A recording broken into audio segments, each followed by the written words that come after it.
Welcome to Going Off-World, your gateway to the cosmos beyond our Earth. Join us as we embark on this journey together to the Moon, Mars, Venus, and beyond. Welcome to episode 4 of Going Off-World. I'm your host, Steve Fisher. Today, we're diving deep into the future of space exploration with Dr. Jeffrey Landis, NASA researcher at the John Glenn Research Center, who's spent his entire career developing technologies that will help humanity explore the solar system and beyond. From innovative Mars missions and solar-powered spacecraft to wind-sailing vehicles, Dr. Landis shares fascinating insights about how we can use local resources to sustain ourselves in space. As both a NASA scientist and acclaimed science fiction author, he offers a unique perspective on turning science fiction concepts into reality. Whether you're curious about nuclear propulsion in space, or how we'll power future missions, or even what it's like to operate on Mars time, you will not want to miss this conversation about the technologies that will transform space exploration. Join us on this journey where the sky is not the limit and the stars are just the beginning. Welcome, Jeff. Nice to have you on. Okay. So, as I always start the podcast, you and I have had a couple of conversations and gotten to know each other. But for those who don't know you, could you kind of share your background and talk about what inspired you to pursue the career in science? I would love to hear that. Sure. Let me talk a little bit about myself. Sure. Great. I'm Jeffrey Landis. Right now, I'm a researcher at the John Glenn Research Center in Cleveland, Ohio. We don't launch space missions. Nobody calls home and says, Cleveland, we have a problem. We develop technology for future missions, both for aircraft and for space. So I've spent most of my career looking at technologies for space and what we can do with future space missions. With that said, I have been fascinated by science and technology, and specifically by spaceflight, ever since I can remember. Part of it is I've been a science fiction reader all my life. So science fiction has been giving us a vision of a future world in which we can do wonderful things. It gives us a view of the planets as more than just little dots in the sky, but places that we can go, places we can find out about. It gives us a view of the universe as a huge and marvelous place. So that's been part of it. But part of it is I just love learning about the world, learning about science, learning about how things work, and how you can make things. That's great. And I know that you've been working on a number of planetary projects. Let's kind of move to let's talk about Mars first. So the exploration robotics, the Geyser Hopper and Hero. Mm-hmm. You've worked on some really amazing projects. Could you kind of share about what those were and how they change could change our understanding of Mars? Yeah, of course. Mars has been a subject of fascinating research in both science and, of course, in science fiction for years. And we've been looking at the question, what can we do on Mars? I've spent a lot of my career actually looking at solar power on Mars. And most of the missions that we have to Mars up until the Curiosity and Perseverance rovers have been solar powered. I was part of the Mars Pathfinder and also the Mars Exploration Rover missions, mostly looking at the solar energy. But then back in the technology development, we've been looking at what can we do in future missions to Mars. One of the keys that we're discovering to moving out into the solar system has been how can we use the resources of space? So in human flight, at least, up until now, we go into space and we bring with us everything that we need. But clearly, if we're going to move out into the solar system with settlements, with humans, ultimately we're going to have to use the stuff that we can find in space. We can't bring everything from Earth all of the time. It's kind of the difference between going out on a camping trip or going out to settle and live somewhere. So when I So talk about, oh, sorry, go ahead. no, go ahead. Yes. Go ahead. So that refers to the Mhm. in situ, I don't know if I'm pronouncing it correctly, resource utilization, the ISRU. So Mhm. how would that be implemented? How could that be implemented on Mars too? Because it's got it. You're right. It has a lot of impact, I believe, on missions. Yeah, one of the interesting conceptual breakthroughs about Mars is that the resource which is easily available everywhere on the planet is the atmosphere. So, sometime in the 1980s, people really focused on the atmosphere as uh, the next breakthrough in how we can make things for future missions. Now, it turns out for spaceflight, what you really, really need most of is propellant. You think, oh, humans need oxygen, humans need water, humans need food. That's all true, but all of that is sort of secondary to the fact that you need huge amounts of rocket propellant. So the in situ resource utilization has focused on how do we make rocket propellant uh, on other places. And in Mars, we looked at Mars and said, well, it's a carbon dioxide atmosphere. And there's two interesting things people proposed for Mars. The first was they discovered that, in fact, it's relatively straightforward technologically to just break one of the oxygen atoms off of a carbon dioxide molecule, and you can then get oxygen. And that's an electrolysis process that's pretty similar to what you've probably done in your high school chemistry class, where you put a couple of electrodes in water and make hydrogen and oxygen. It's the same thing, except you're making carbon monoxide and oxygen. Now, mostly people have been focused on, well, oxygen is the most important component of rocket fuel, so we can make the oxygen on Mars. One of the researchers I worked with at NASA Glenn looked at this and said, hey, wait a second, we're also making carbon monoxide. Turns out carbon monoxide can burn. It's a flammable gas. It's a little bit hard to ignite. It takes a little higher temperature to ignite. But once you ignite it, you can make a carbon monoxide oxygen rocket engine. So with that technique, you can make both the fuel and the oxidizer for a rocket. Now, the alternative technique people have been looking at has been saying, well, if we just have a source of hydrogen, we can make methane and oxygen. That's a better rocket propellant, but hydrogen's a little bit harder to get on Mars.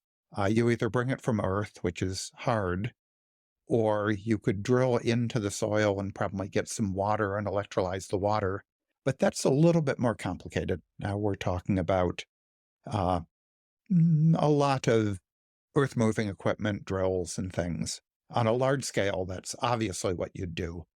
But on a smaller scale, it's a little bit more complex. So we looked into what can we do with a carbon monoxide oxygen rocket engine. And we said, well, one thing we might want to do is fly around. So we could make the fuel on Mars, fly around, and refuel ourselves from the atmosphere with a rocket-powered hopper. The Of course, I hopper. guess I have to say, now the people with the helicopters have sort of beat us to that that goal of flying around on Mars. But at the time, it was quite a bit before the helicopter had been invented. So we were, or at least before the Mars helicopter had been invented. So we were looking at a rocket-powered hopper. I played with a simulator, a Mars simulator using scramjet technology. Because of the lighter atmosphere, you can move fast. So it is like very little moving parts, scramjet, glider, basically, that you could move around and do all types of construction, movement of equipment. I mean, there's a lot you could do with it. You hold, and you mentioned solar earlier, you hold a lot of patents, several patents related to photovoltaic tech. Yeah. Do you see that, like, in terms of step with in situ, like, would you power 3D printing machine? Would you power machines to create all those, like you said, the mirth moving? You'd have to make the things there, right? But you have to get it's kind of chicken and egg, right? You have to get the materials to make the things, then get the materials to make more things. So what advancements are exciting you about that side of it, and solar power and what it can do? Because, with the probes, I know you said you've worked on many of the Mars rovers. What excites you? Well, power, of course, is the key to everything. Yeah. You can't really do anything in space without a power source. And I'm a great fan of appropriate technology. Use the technology that's appropriate for the mission. So any place where sunlight is available,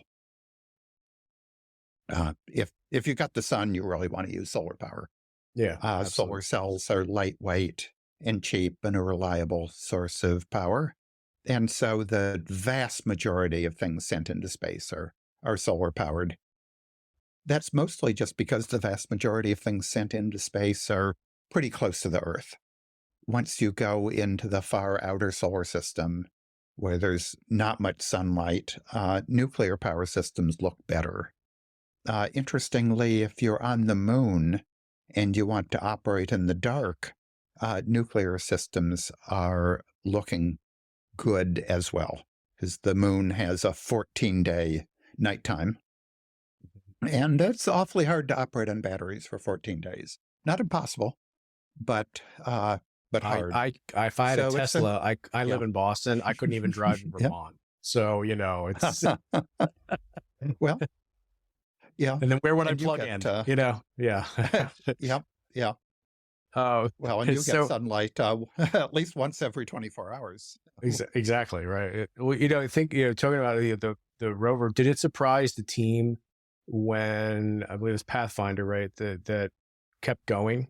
Like its end of life was, because the solar, the winds on the would just kind of clean it off. And did it surprise the team how long it went? Was there something that was just like mind blowing, like revealing?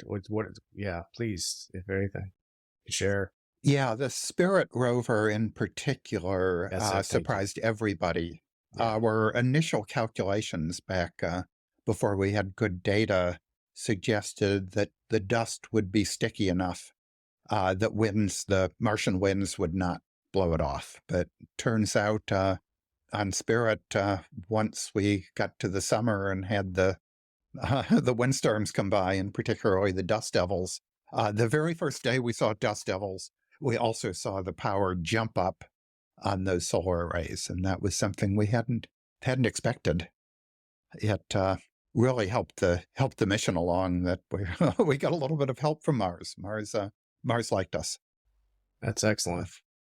Well, what are the other probes or exploration do you think should be done in parallel to prepare for the manned mission that's eventually, I don't say eventually, but hopefully will happen within the next decade, Well, I am still a huge advocate of in-situ resource utilization, that we really have to start going into space and using the stuff we can find there and stop bringing everything from Earth.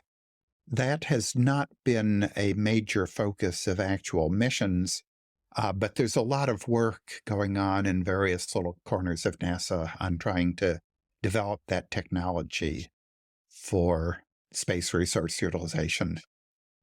We did a study, actually, of looking at can we do the Mars sample return mission by making the oxygen for a system on Mars, and it looked pretty good. Eventually, they didn't pick that. Of the 6 options that we came up with, that wasn't the one they chose, mostly because they were saying, well, this is an undeveloped technology, and any technology that isn't flight ready has some risk to it, that maybe it won't work as well as we think. But my real push for NASA would be, let's get places and start using the things that we can find there. We've done a lot of work at looking at in situ resources. We've looked at Mars, of course, A lot of people now talking about the moon, but there's also Venus. We're looking at ISRU on Venus. Mhm. We're looking at in-situ resources on Titan. We think we could fly a return mission to Titan, and that's now we're talking a billion miles away. But we think we could make our fuel on Titan and bring a sample back. So really, power systems that can operate and in situ resource utilization are really the key. Once we have that, we could really open up the solar system. You provided me a great segue because I was about to move a little closer to Earth Mhm. and talk about Venus. So, one of your, I think, incredibly innovative projects is a wind propelled rover for Venus exploration. What are the challenges that Venus presents compared to Mars? And there's some basics, obviously, because of the heat, but what are some unique challenges? Yeah, Venus and Mars are interesting because other than the fact that the atmosphere is carbon dioxide, they're sort of Yeah. opposite in every possible way. Venus, the atmosphere is way too thick. It's has an atmospheric pressure that's equivalent to the pressure a kilometer under the ocean, and of course that 450-degree Celsius temperature is actually a real killer temperature. It's really hard to make things operate. Mhm. But despite that, NASA Glenn has been working on electronics that operate uh, at that 450 degree C, and we've solved a lot of those problems. We can make electronics. We can't make everything, but we can make some things. So, looking at that, well, in fact, when I was studying Venus, the very first thing I was studying was solar powered airplanes for Venus. That was back when the NASA administrator was proposing, well, why don't we fly an airplane on Mars for celebrating the 100th anniversary of the Wright brothers? And in response to that, I was a little bit working on Mars airplanes, but looking at it, I was saying, wait, why Mars? The really nice place to fly would be Venus. If we can get above the clouds, the weather's nice, the temperature's good, and there's plenty of solar energy. So I did a bit of work on solar powered airplanes on Venus. That work never took off. Sorry, no pun intended there. But nobody really said, oh, that's just what we need in the world is a solar powered airplane for Venus. Although I'm still a big advocate of that. Uh, but then we started looking at Venus and saying, well, can't we get down to the surface? Let's see what we can do on the surface of Venus. Is that where land sailing comes into play? Yes. So the problem with the surface of Venus is at 450 C, solar cells don't work as well as they do at room temperature. And that thick atmosphere cuts down the amount of sunlight reaching the surface by a lot. So you're not getting very much power on the surface of Venus. So we said, well, we can make electronics that operates. We can make solar cells that operate on Venus, but you don't get very much power. You get a couple of watts of power, not the hundreds of watts that you might need to drive across the surface. So we said, well, how can we use the resources we have on Venus? What do we have on Venus? What we have is a thick atmosphere. So the thinking on the wind sailor for Venus was let's drive using that wind. And it turns out people have done that on Earth, both actually hundreds of years ago. They made wind powered wagons that cross the plains. And more recently, some people make basically sort of sailing vessels that sail across the deserts. And we said, well, we have a thick atmosphere. Let's make a sail powered rover. So now we don't need to provide power to drive. We can drive just by sailing across the surface. Looks like a good idea. We're still working on some of the technologies that would support doing that. So it's not something that we're quite ready to do. We still need some of those high temperature technologies, but it still looks good. It looks like something we could do, and I think that would be actually a really cool mission. So that sounds like a Basically, a great mission. sailing vessel for the plains of Venus. I would I'd love to pilot that. And I imagine they would be someone piloting that would be in an orbital platform, or You could or pilot it from atmospheric. an orbital platform. You could put basically all of the brains in orbit. Yeah. So the sophisticated computers and stuff would be in orbit, and then just the simple electronics would be on the surface of Venus. Earlier guest of ours, Guillermo Sunline, which is how we Mhm. connected. He's obviously working on his Venus nonprofit Mhm. initiative and Mhm. Yeah. more, Earth to Venus. And he talked about the livable Mhm. layer for humans. Yep. And yeah, I mean, have you worked on any of the atmospheric platforms in that way? Are you familiar? Could you speak Uh, to that? yeah. Yeah. Yeah. I was several years ago. I presented a paper at the STAFE conference, sort of proposing that you could make cities in the atmosphere of Venus. Of course, like Earth, as you go higher up in the atmosphere, it gets cooler. And at that level, about 55, maybe 58 kilometers above the surface, think of it as, about 30 miles up, you get to that Earth-like conditions where the temperature is close to room temperature, depending on how high you are. And the atmospheric pressure is actually a little bit below Earth normal sea level pressure, but not bad. Uh, of course, the atmosphere is still carbon dioxide, so you still do have to live in a bubble that has an oxygen or an oxygen nitrogen atmosphere. But that's But you easy. could You don't walk have to, outside with a very thin suit and just the mask, right? You don't have to have yes, a full, like, right. You don't need a pressure suit. You just yeah. need to protect yourself from the environment.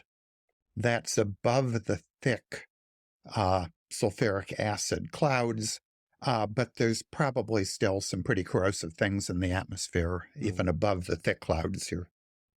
You're sort of above the thick middle cloud layer, but below the thinner upper cloud layers. So you'd want a suit that's not going to be corroded by the atmosphere, Let me see. but you don't have to live in a pressurized suit, which is, as we've discovered, very bulky and hard to deal with.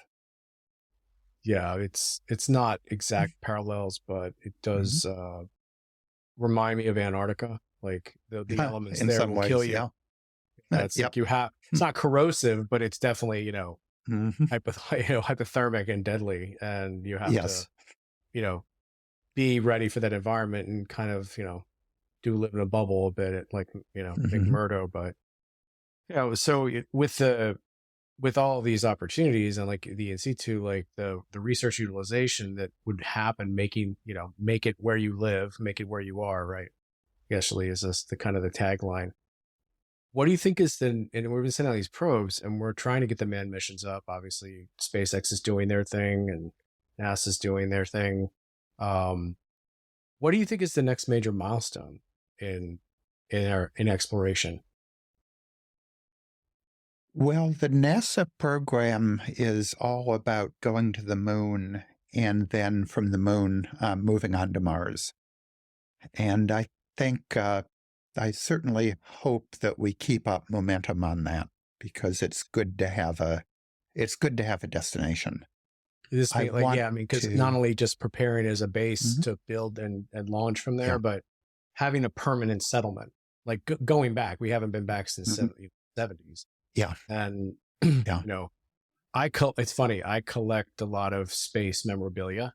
Mhm. And when you look at the program and, you look at the evolution from Mercury to Apollo and Skylab, and it's an era that seems foreign to a lot of people because a lot of the Mhm. kids, they just don't know that we went there 50 years ago, Mhm. but to go back and now just establish something, it's going to be very interesting geopolitically because the moon doesn't belong to anyone from the Mhm. but Indeed. I Yeah. mean, when you watch shows like, excuse me, when you watch shows like, I'm blanking, I'll have to put this back and later. Uh,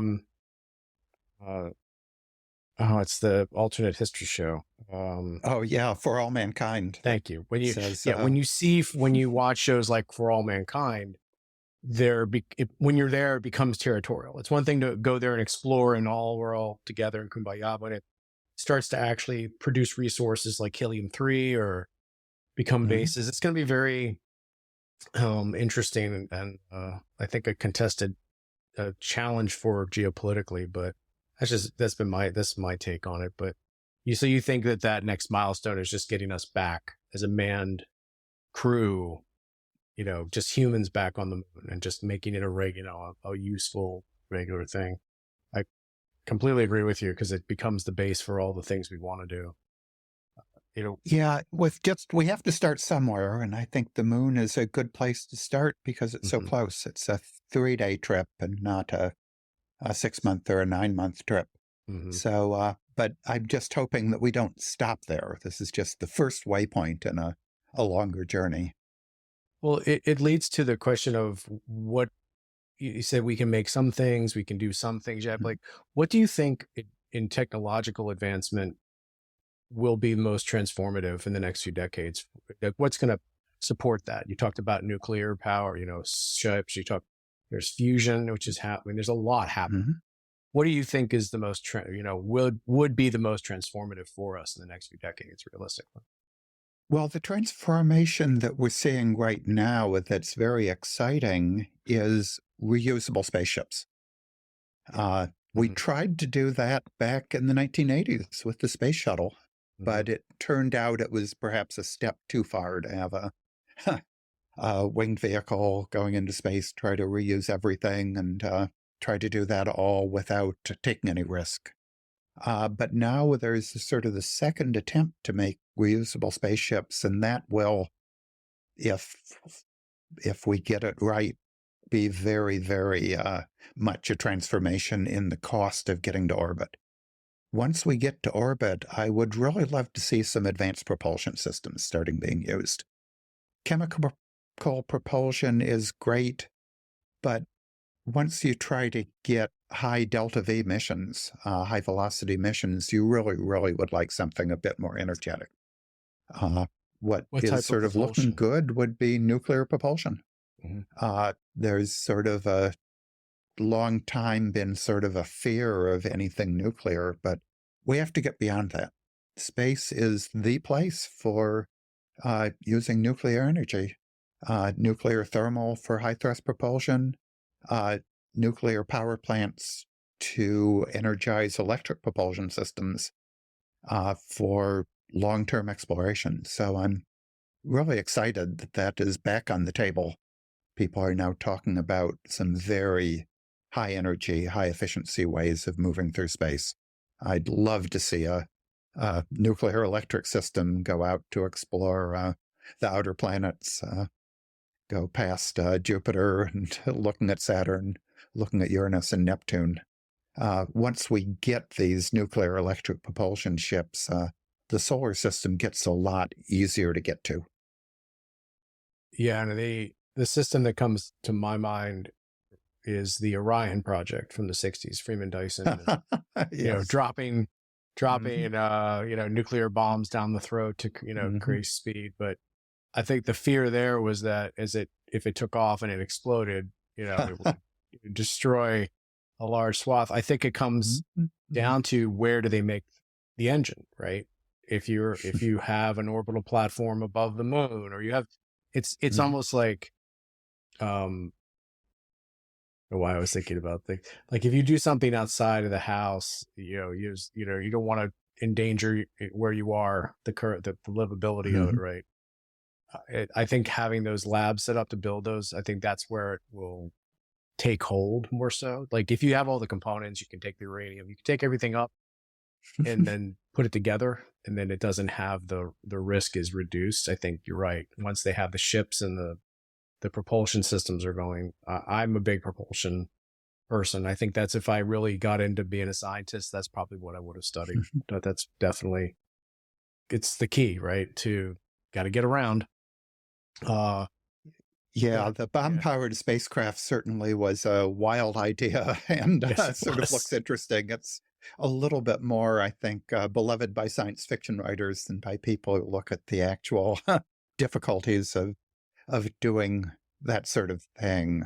The current ideas for nuclear thermal rockets are more evolutions of the old NERVA Mm, rockets, okay. Rover and NERVA and things, where the interesting thing about those nuclear propulsion is that they're not actually radioactive until you turn them on.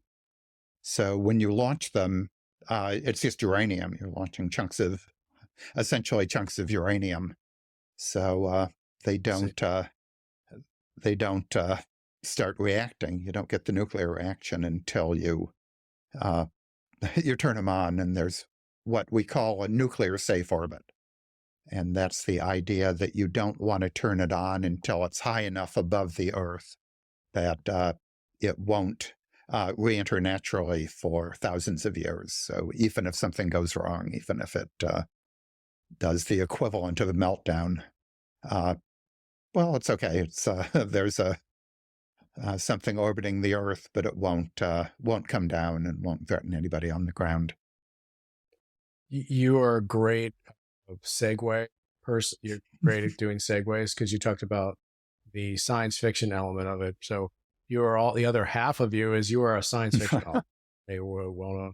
Uh, how did you get into writing science fiction? I know you've read it, you're passionate about it, and you've read it since you were a child. Yeah. I share Yeah. that with you. Oh. How did you get into writing? Well, I was, of course, reading science fiction ever since I was young. And then actually, when I entered graduate school, I thought, well, I got to give something back. I've taken so much enjoyment out of all the stories that I've read. Well, why don't I try writing some? And I was lucky enough that the things that I wrote seemed to be the sort of thing that the editors and the public liked. So I kept on writing. It's Well, It was you, fun. It's a different way of playing with ideas. So how it's so? parallel to, but not identical to Hmm. actually doing science. So there's the book you wrote, Mars Crossing, won the Nebula and the Hugo. Tell us more No, about that book. I have to say it was nominated, but did not win. It did I win the Locus Award for first novel. So it yes, was considered the best first novel, but not the best novel of the year. that's a hell Yeah, of a I novel. wrote That's a that. heck of a novel. I wrote Um, that one after the Pathfinder mission. I spent a you lot did. of time on the Pathfinder mission, just working with the sort of essentially living on Mars. We were actually living on Mars time during the Pathfinder mission. And so I was just sort of saturated with Mars, and it really gives you the idea. Tell me Wow. about Mars Uh, time. What is that? What does it mean to live on uh, Mars time and on Earth? oh, sure. Yeah. Uh, Mars is remarkable in that it has a day that's almost the same as the Earth day. It's the only planet that rotates in just about 24 hours. But it's not exactly 24 hours. It's 24 hours and I think 39 and a half minutes.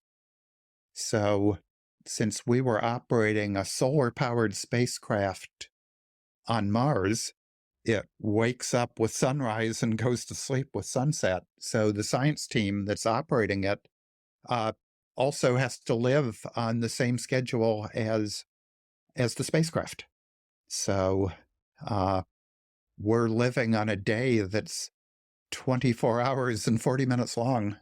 So that means actually, interestingly, that when you get up uh, at Mars time and go to bed at Mars time, you drift through Earth time at about 40 minutes a day. That's what I So was going to every ask you. day you get up Basically, 40 minutes later. you drift. So Yes. did you What's did how did that work? Did like half of the team work to a certain like and then at least get their circadian back and then the other team would kind of take over? Because you can't do to try and keep up, you Yeah. would lose there would be a major effect on your brain chemistry and your ability to sleep.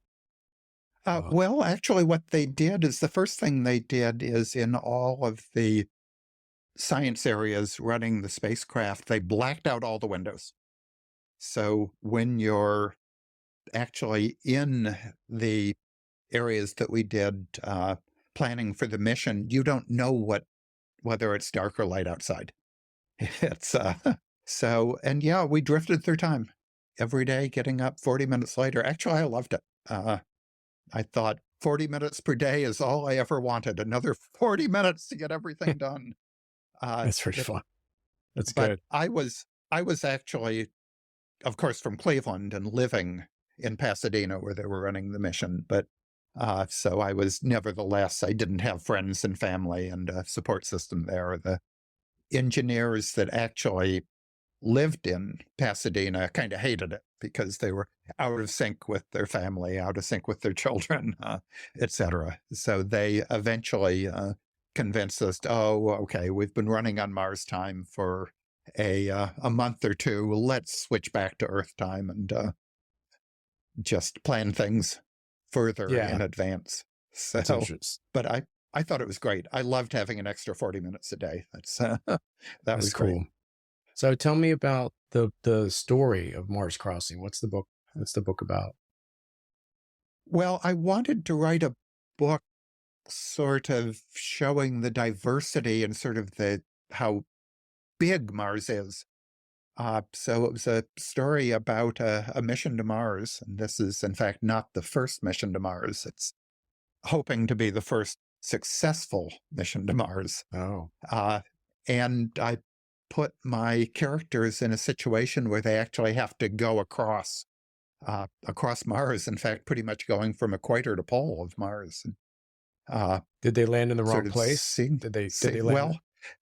Well, in the story, they landed in a place, but their return spaceship wasn't working for sort of silly reasons. But they needed to find a place where there was a working spacecraft. And in the background of the story, there was a Brazilian mission to Mars earlier that failed after landing on Mars, but had a working spaceship. But it was up at the polar cap of Mars. It was not at the equator or near the equator where the next mission to Mars landed. So they have to get from the near equatorial regions of Mars all the way up to the equator to find a spaceship that that is actually working.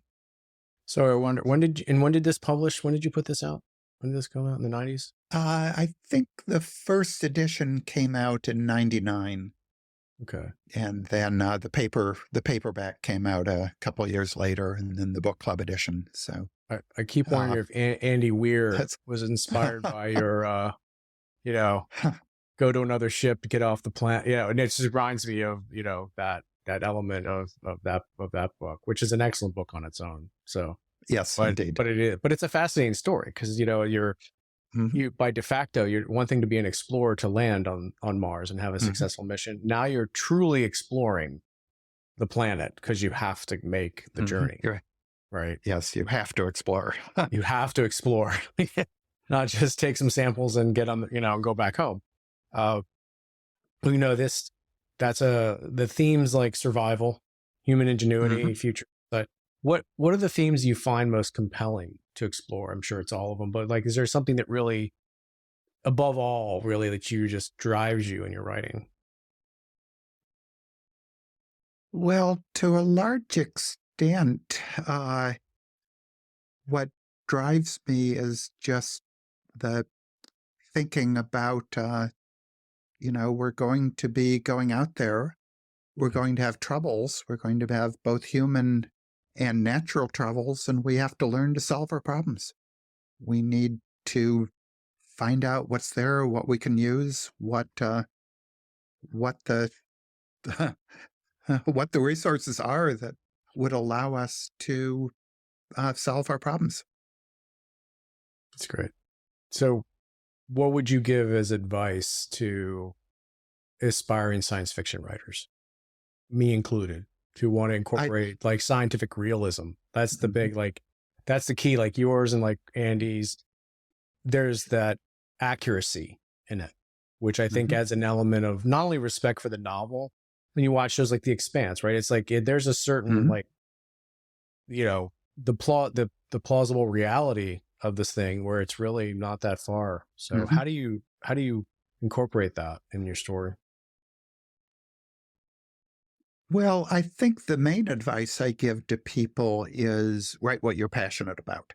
Yes. So if you're passionate about, oh, who knows what, improvements in biology and what future biology might be like, improvements in spaceflight, and if you're passionate about whatever climate change, uh, write whatever fascinates you. And then when you're writing what fascinates you, you're probably going to be doing the research anyway that will be uh, influencing your writing. Uh, if you're fascinated about other planets, you're probably, watching with uh, fascination all of the mission results. You're saying, okay, here's the mission to asteroid Bennu. Wow, what are we learning about Bennu? What will we be learning about asteroid Psyche? Uh, and what that does is it makes the research fun. You really want to make it accurate because it's what you're fascinated about. Hmm. If you were fascinated, I don't know, about France, you would hate writing a book that really doesn't isn't true to the reality of France. So when you write what you're fascinated about, you will do the research and you'll find it fun. Well said. That's a great advice. So I'd love to shift to kind of more long-term stuff. So like with your research, what are your long-term goals with your career? Like what are you hoping to accomplish in the years that you're continuing to work? Like what do you hope to do with with the research? What I'm really hoping comes out of the research that we're doing is flying better technologies in space. What we can do in space is always limited by what we can do technologically. So I really would like to bring more advanced technologies uh, into the realm where, yes, we have it, it works, uh, we can fly it, and it will give us more capabilities. That's sort of what we do at a technology center. The other thing that I've been doing a lot of is looking at what new and different types of missions can we do. Uh, we talk about sort of the next generation mission, what's next, but what's beyond that? What can we do as we go further uh, and further into the future? So I've been sort of looking at everything from Mercury missions to near sun missions, all the way to interstellar. Uh, where can we go? What are our limits, and how do we expand those limits? How do we make better technologies? That leads to the question I usually would ask in terms of the long-term future.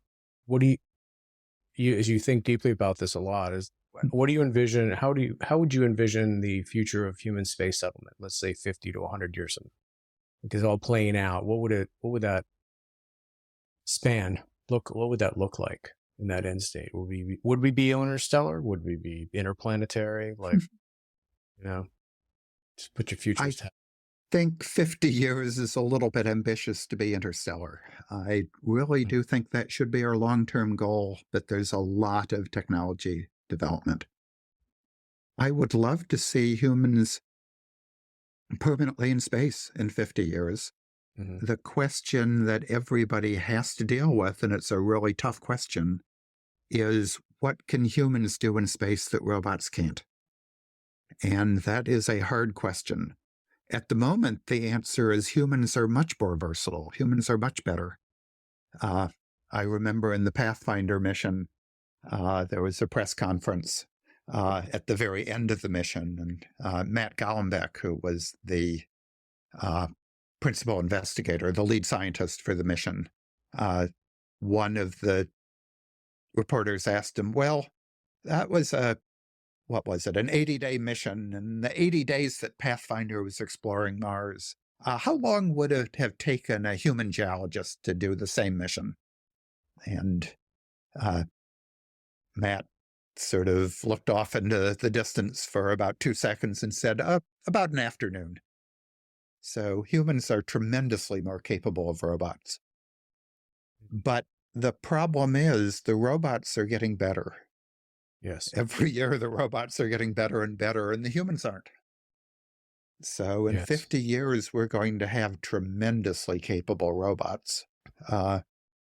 So the question we all have to answer is, what do the humans do?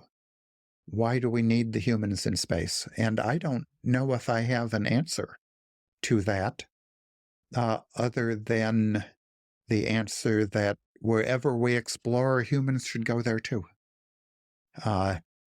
Having the robots do the exploration is like having your friend go on vacation and send you postcards. Yeah. That's fine, but that's not the same as going there. Yeah. I look at it as an exploration partner. Like, you use AI now to help you give you ideas. You don't just use it or just you think you're going to outsource the task. But if there are things that are a little more dangerous, but it needs the guidance of a robot. It needs the help. Like if it's going to do mining work, the risk, you can mitigate a lot of risks for the human component, but the human should still be there. Right. So I look at, part of me as a futurist, I always want to you always look at possible futures. And one is this, I would think in the next decade is we're going to see a technological, not akin to the .com era, like a bubble, maybe, well, it could be a bubble, but a personal robot revolution, because you see all these companies starting to build them, and then they're starting to incorporate the Gen AI systems. And as those things start to kind of evolve and really get mature, I mean, yeah, it'd be great. I don't really want a robot making pasta for me, but if it's, if it helps my mother who's by herself, and it's as a care robot, right? There are a lot of aspects to the companionship of that, and then the assistance of that, and there's obviously the ethics of labor and all that. But we won't have to get into that in this podcast. But it's a great point you make. You talked about some of the things of you think about interstellar, you think about interplanetary. What is the a futuristic innovation to become reality? What would that be? I think I know, but what would, if you could have something come in your lifetime, what would it be to come to pass that you've wanted to exist? Oh, there's so many different things that could Well, you gotta transform just our pick life one. Yeah, that exactly. you I have know. to pick through a large banquet, much of which is explored in science fiction. If we were really going to go interstellar, what we need is a much more advanced propulsion system. And that would be far beyond the nuclear rockets I was talking about earlier. People Like the have been Alkerby talking drive, about, the Alkerby, yeah, the Alcubierre drive would be an interesting thing. I don't really believe that one. I'm sort of very skeptical about it, although some recent results have suggested that you can do a slower than light Alcubierre drive and not violate the principle of requiring exotic matter. So And essentially, like the Star Trek, Trek's the sublight, the impulse drive in the starship, under lights. Yeah, they haven't really explained the impulse drive in Star Trek. That's what I think. I think it's much, just but, nuclear, some sort of propulsion. I thought it would be something for the an efficient nuclear drive you might pick, but when you think about your growing up reading science fiction and just everything you've kind of taken in as a researcher, can you think of one book that's profoundly influenced your thinking about things in the future, like how you approach your work, like just what's really been an influence for you? Wow, of course, there's so many influences. That's another one that it's hard to pick a single work. I think the books of kind of Heinlein and Arthur C. Clarke back when I was a kid, not necessarily even the ones that you remember, but the ones that are just talking about what would it be like to live in a spacefaring civilization. Things like perhaps Heinlein's The Rolling Stones, or some of Clarke's novels, even things like A Fall of Moon Dust, or Prelude to Mars. Just talk about, okay, we will be living in space, and these are the things that we'll have to deal with. Of course, back then they had a very optimistic view of how Earth-like the other planets would be, and so Yes. I think we're not going to be looking at swamp monsters in the swamps of Venus, unfortunately. So with that in the past giving you in that motivation, what continues to inspire you, like to push the boundaries in exploration? Just all of the possibilities that are out there Yes. inspire me. Every day we're learning more about extrasolar planets, for example, uh, and also learning more about the planets in our solar system, things that, partly with missions, partly with the outgoing missions to the asteroids, a lot of interesting asteroid missions, looking at things like the Juno mission to Jupiter, and of course the upcoming European mission to Jupiter, and then, for that matter, the launch of the Europa Clipper, hopefully in the next month or so. There's so much exciting things we're learning. It's just fascinating to keep up with it. That's great. Well, if people are fascinated from this conversation, as we wrap up here, like how do people stay updated with your work? How do they can check out your research, your science fiction? Where's the best place to connect with, to find you online and connect with you? Yeah, I do have to admit that I am terrible at keeping up with my website. I just don't keep updating my website. But you can look at my website, jeffreylandis.com. It's That's great. easy to remember if you know how to spell my name. Yes. But otherwise, just looking at, I have hundreds of scientific papers online. You can do a Google search, or of course, look at my Wikipedia page, which I don't update, but turns out other people every now and then do update it and show what I'm up to, and It's great. lots of papers, and of course the occasional science fiction story as well. It's great. Well, I want to thank you for being on the show today, and just thank you for sharing your wisdom, your research, and all you're doing. And just it's great as we continue to go explore and get out there. So thanks for being on, Doctor. Okay, well, it's been fun. Thank you.